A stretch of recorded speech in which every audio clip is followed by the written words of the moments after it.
Thomas Edison sued him twice. That's how you know Granville T. Woods invented something too important to ignore. In the 1880s, trains were colliding at catastrophic rates. Not because engineers were careless, not because tracks were broken. The problem was simple but deadly. They couldn't talk to each other. A train could be hurtling toward another train at full speed, and nobody would know until they crashed. The result? Dead passengers, mangled metal, grieving families. Then a black man from Ohio solved it, and the inventor who'd built his entire reputation on innovation couldn't stand it. Granville Taylor Woods was born in Columbus, Ohio in 1856. He left school at age 10 to work in a machine shop repairing railroad equipment. But here's the thing about Granville Woods. He wasn't satisfied with just fixing machines. He wanted to understand them deeply.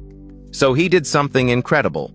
He paid other workers to sit down and explain electrical concepts to him. While they were being paid to work, he was paying them out of his own pocket to teach him. That's the mindset of someone who refuses to accept the limits the world places on them. By his early 20s, Woods had taught himself electrical engineering well enough to take formal training. He worked on railroad lines, on steamships, in rolling mills. Every job was a classroom. Every machine was a textbook. And with every position, his understanding of electricity and mechanics deepened. In 1881, Woods settled in Cincinnati, Ohio. He opened his own machine shop and started inventing. According to historical records, his first patent came in 1884 for improvements to steam boiler furnaces. But that was just the beginning.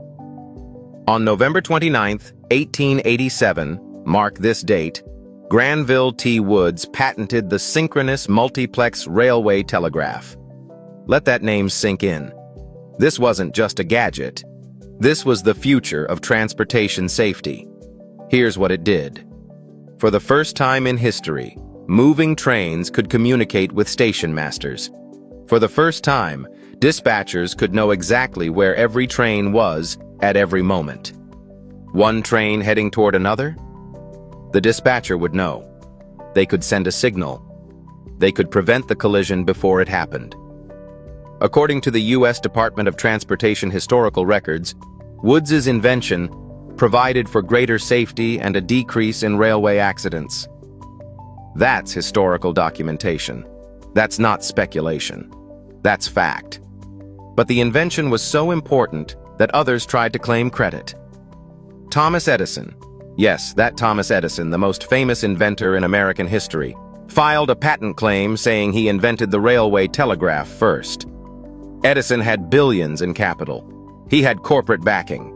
He had the entire weight of the American establishment behind him. Granville Woods had a machine shop in Cincinnati and the truth. According to court records, Edison lost. Not once. Twice.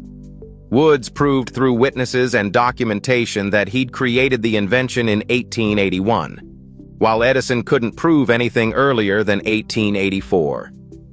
The court ruled in Woods's favor on November 29, 1887, and again when Edison appealed. But Edison, and here's where you see real power, didn't accept defeat gracefully.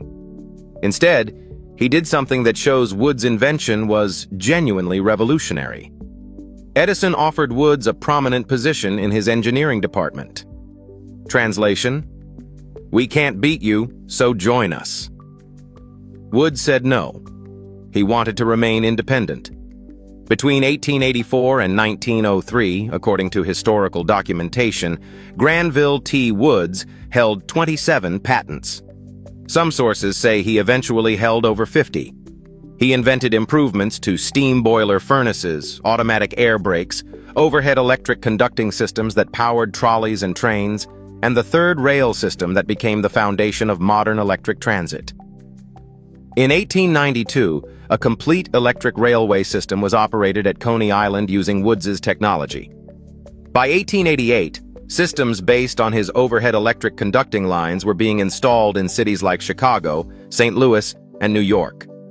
The man who started by paying co-workers to explain electricity to him had single-handedly modernized American transportation. But here's where the real tragedy of American history enters. Despite these monumental achievements, Woods spent the last years of his life in near poverty. Patent after patent was challenged in court. Competitors claimed his work was stolen from them.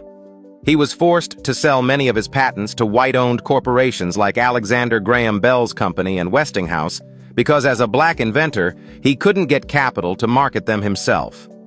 He died on January 30th, 1910 in New York City, largely forgotten. When he was buried, his grave went unmarked. Few people know his name today, yet every time you ride a subway train powered by the third rail system, you're using Granville T. Woods' technology. Every safety system on modern trains traces back to his telegraph invention. He was called the Black Edison because professionals in the electrical industry knew he was just as brilliant, just as visionary, just as revolutionary as Edison. The difference? Edison got the credit. Edison got the wealth. Edison got to be remembered. Granville T. Woods got a patent, a lawsuit with Thomas Edison, and a forgotten grave. This is how American innovation was built, on the backs of black genius, stolen, rebranded, and erased. Share this. Comment what you feel about the fact that Edison sued the man who actually invented what Edison claimed to invent. Like this video. Subscribe to Ikamafuna History TV because these stories matter. Granville T. Woods saved lives.